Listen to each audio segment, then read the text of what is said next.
जय हिंद साथियों। Exam bank YouTube channel में आपका स्वागत है। हमारे यूट्यूब चैनल के द्वारा बाल विकास एवं शिक्षा शास्त्र के 1000 प्रश्नों की सीरीज शुरू हो गई है, जिसमें हमने अब तक 3 प्रैक्टिस सेट के माध्यम से 25-25 अति महत्वपूर्ण प्रश्नों को देखा है। आज हम प्रैक्टिस सेट 4 में फिर से 25 अति महत्वपूर्ण प्रश्नों को कवर करेंगे। अगर आप भी यूपी टीईटी 2021 तथा अन्य शिक्षक भर्ती परीक्षा की तैयारी कर रहे हैं तो सेशन में अंत तक बने रहें और प्रत्येक प्रश्न को ध्यानपूर्वक देखें। तो आइए आज का ये महत्वपूर्ण सेशन शुरू करते हैं।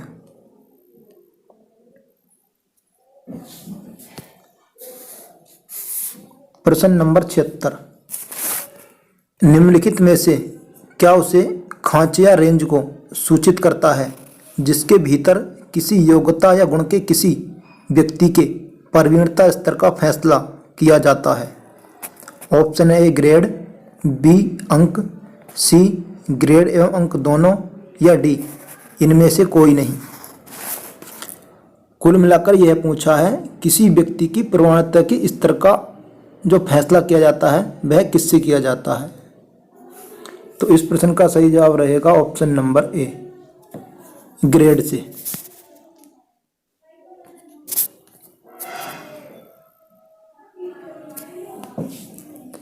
प्रश्न नंबर 77, अनुसंधान से पता चलता है कि हमारी पढ़ाई का ... हिस्सा दृश्य और श्रवण अंगों के माध्यम से ग्रहण किया जाता है। ऑप्शन दिए ए 60%, बी 85%, सी 50% या डी 95%। तो इस प्रश्न का सही जवाब रहेगा ऑप्शन नंबर बी, 85%।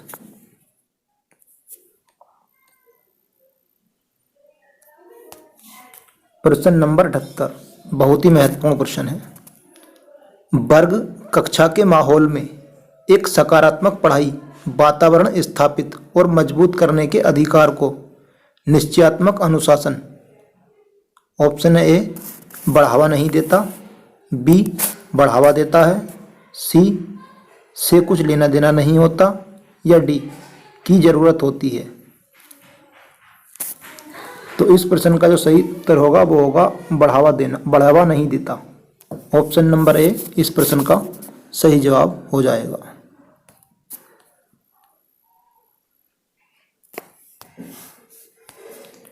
प्रश्न नंबर 79, जब किसी शिक्षक पर प्राधिकारी हावी होते हैं या उसे अन्य कार्य करने के लिए विवश किया जाता है तो उसकी क्षमता ऑप्शन ए कई गुना बढ़ती है, बी घटती है, सी अंशतः बढ़ती है, डी अप्रभावित रहती है।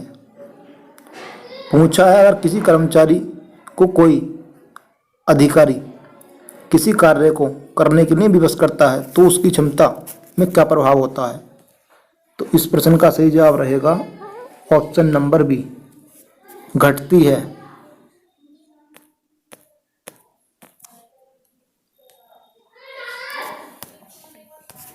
अगला प्रश्न, प्रश्न नंबर 80, छात्रों के सही मूल्यांकन के लिए निम्नलिखित में से किस विधि का प्रयोग किया जाना चाहिए। ऑप्शन ए रचनात्मक मूल्यांकन, बी सतत मूल्यांकन, सी कोर्स के अंत में मूल्यांकन, या डी प्रत्येक छमाही पर मूल्यांकन। तो इस प्रश्न का सही जवाब रहेगा ऑप्शन नंबर बी, सतत मूल्यांकन।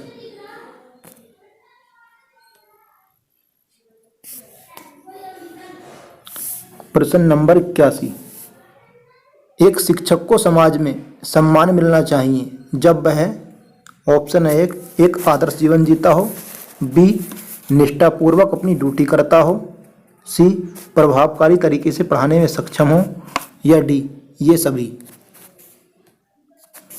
तो इस प्रश्न का सही जवाब रहेगा ऑप्शन नंबर डी, ये सभी।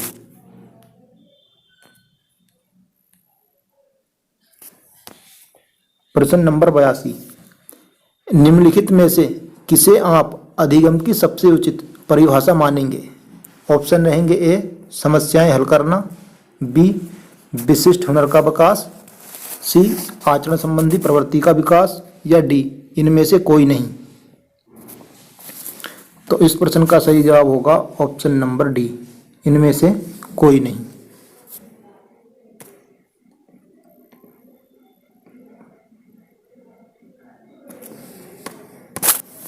प्रश्न नंबर 83, कोई व्यक्ति एक प्रभावकारी तरीके से एक हुनर कैसे सीख सकता है? ऑप्शन ए अवलोकन करके, बी सुनकर, सी पढ़कर, या डी खुद करके। तो इस प्रश्न का सही उत्तर होगा ऑप्शन नंबर डी, खुद करके।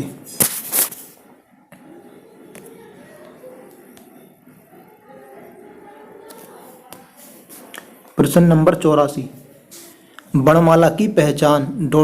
वर्ष की आयु में शुरू होती है। ऑप्शन दिए हैं: ए 6 वर्ष में, बी 5 वर्ष में, सी 4 वर्ष में, या डी 3 वर्ष में। तो इस प्रश्न का सही जवाब होगा ऑप्शन नंबर डी, 3 वर्ष में।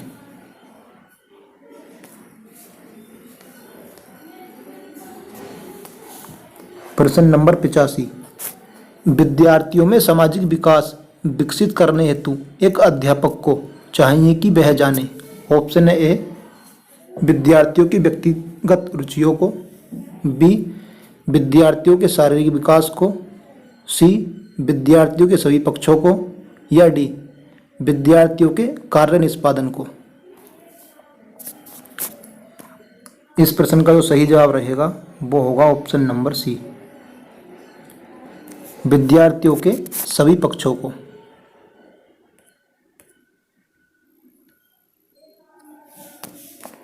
प्रश्न नंबर 86, शब्द आइडेंटिकल एलिमेंट्स समान तत्व निम्न में से गहन संबंध रखता है। ऑप्शन ए समान परीक्षा, बी सहयोगियों से ईर्ष्या, सी अधिगम स्थानांतरण, या डी समूह निर्देशन। इस प्रश्न का सही जवाब होगा सहयोगियों से ईर्ष्या, यानी कि ऑप्शन नंबर बी इस प्रश्न का सही जवाब हो जाएगा।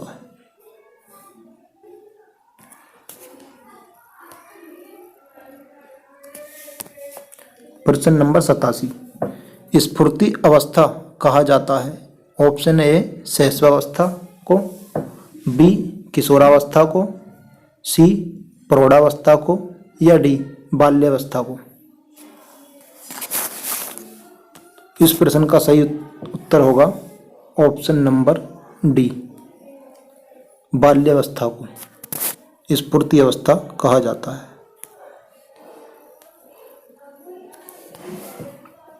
प्रश्न नंबर 88, वातावरण वह बाहरी शक्ति है जो हमें प्रभावित करती है, किसने कहा है? ऑप्शन ए वुडवर्थ ने, बी रोस ने, सी एनास्टीसी ने, या डी इनमें से कोई नहीं।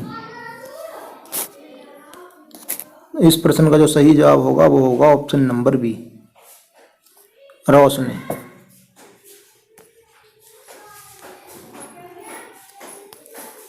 प्रश्न नंबर 89, संवेदना ज्ञान की पहली सीढ़ी है, यह कथन है। ऑप्शन ए मानसिक विकास का, बी शारीरिक विकास का, सी ध्यान का विकास है, या डी भाषा का विकास है। तो संवेदना ज्ञान की पहली पीढ़ी है, यह कथन है मानसिक विकास का। ऑप्शन नंबर ए इस प्रश्न का सही जवाब होगा।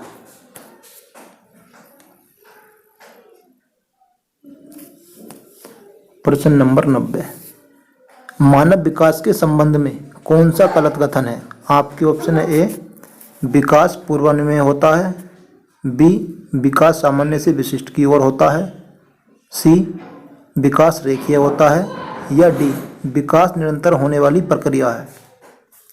पूछा है मानव विकास के संबंध में कौन सा कथन गलत है। इस प्रश्न का जो सही उत्तर होगा वो होगा ऑप्शन नंबर सी, विकास रेखीय होता है।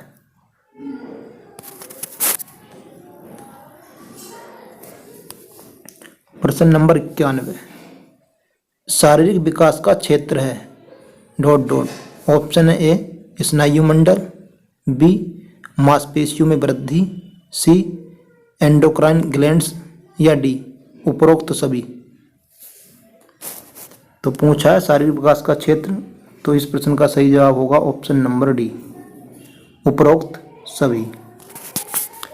जिन साथियों ने अभी तक चैनल को सब्सक्राइब नहीं किया है वह चैनल को सब्सक्राइब करके घंटी का बटन दबाकर ऑल नोटिफिकेशन पर रखें, जिससे ऐसी ही महत्वपूर्ण वीडियो की नोटिफिकेशन सीधे आप तक पहुंच सके। वीडियो को लाइक और अपने दोस्तों के साथ शेयर जरूर करें। अगला प्रश्न है प्रश्न नंबर 92, निम्न में से कौन सा वंशानुक्रम का निकाय नहीं है। ऑप्शन ए समानता, बी भिन्नता, डी प्रत्यागमन, या डी अभिप्रेरणा। पूछा है वंशानुक्रम का निकाय नहीं है, तो इस प्रश्न का सही जवाब रहेगा ऑप्शन नंबर डी अभिप्रेरणा।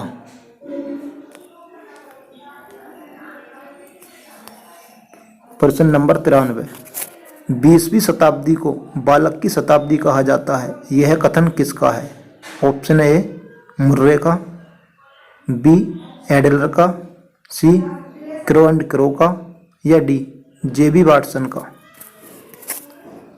तो ये कथन है क्रो एंड क्रो का। ऑप्शन नंबर सी इस प्रश्न का सही जवाब रहेगा।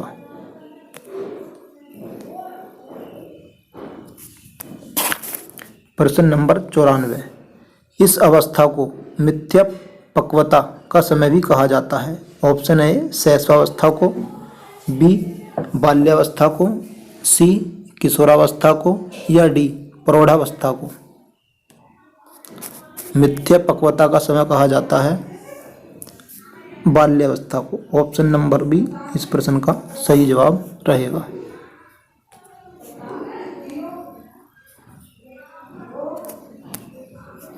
प्रश्न नंबर 95, शैशवावस्था की विशेषता नहीं है। ऑप्शन ए शारीरिक विकास की तीव्रता, बी दूसरों पर निर्भरता, सी नैतिकता का होना, या डी मानसिक विकास में तीव्रता।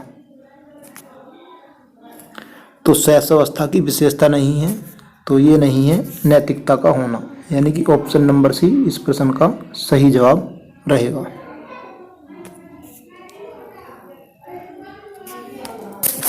प्रश्न नंबर 96, बहुत ही महत्वपूर्ण प्रश्न है। शैशवावस्था की मुख्य विशेषता नहीं है। ऑप्शन ए सीखने की प्रक्रिया में तीव्रता, बी जिज्ञासा की प्रवृत्ति, सी अनुकरण द्वारा सीखने की प्रवृत्ति, या डी चिंतन प्रक्रिया। तो शैशवावस्था की मुख्य विशेषता नहीं है चिंतन प्रक्रिया। ऑप्शन नंबर डी इस प्रश्न का सही जवाब होगा।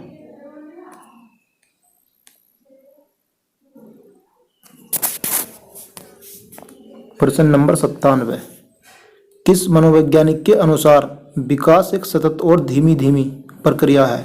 ऑप्शन ए काल्सनिक के, बी पियाजे के, सी स्किनर के, या डी हरलोक के।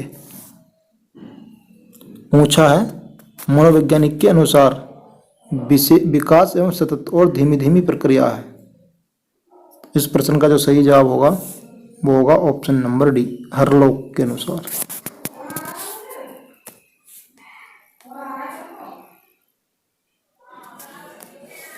प्रश्न नंबर 98, बिग व हैट डैड डैश की विशेषताओं को सर्वोत्तम रूप से व्यक्त करने वाला एक शब्द है परिवर्तन।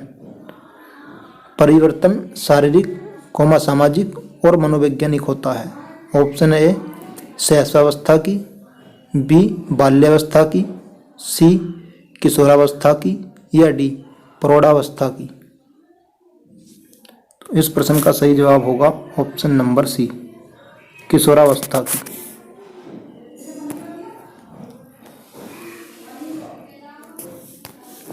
प्रश्न नंबर 99, मानव विकास कुछ विशेष सिद्धांतों पर आधारित है।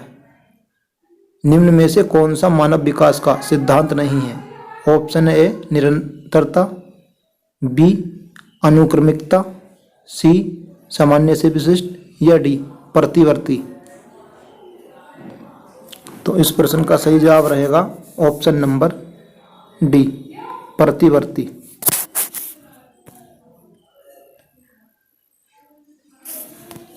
प्रश्न नंबर 100, निचली कक्षाओं में खेल पद्धति मूल रूप से आधारित है। ऑप्शन ए विकास एवं वृद्धि के मनोवैज्ञानिक सिद्धांतों पर, बी शिक्षण के समाजशास्त्री सिद्धांतों पर, सी सामाजिक शिक्षा के कार्यक्रम सिद्धांत पर, या डी शिक्षण पद्धतियों के सिद्धांतों पर। आज के सेशन का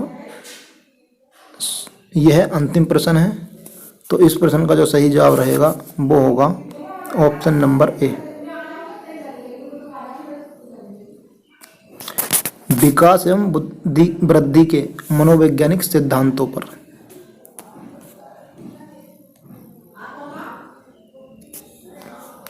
साथियों, वीडियो को लाइक करें, अपने दोस्तों के साथ शेयर जरूर करें। ऐसी ही महत्वपूर्ण अपडेट के लिए हमारे YouTube चैनल को सब्सक्राइब करके घंटी का बटन दबाकर ऑल नोटिफिकेशन पर रखें। साथ ही कोई सवाल हो तो कमेंट बॉक्स में कमेंट करके जरूर बताएं। धन्यवाद।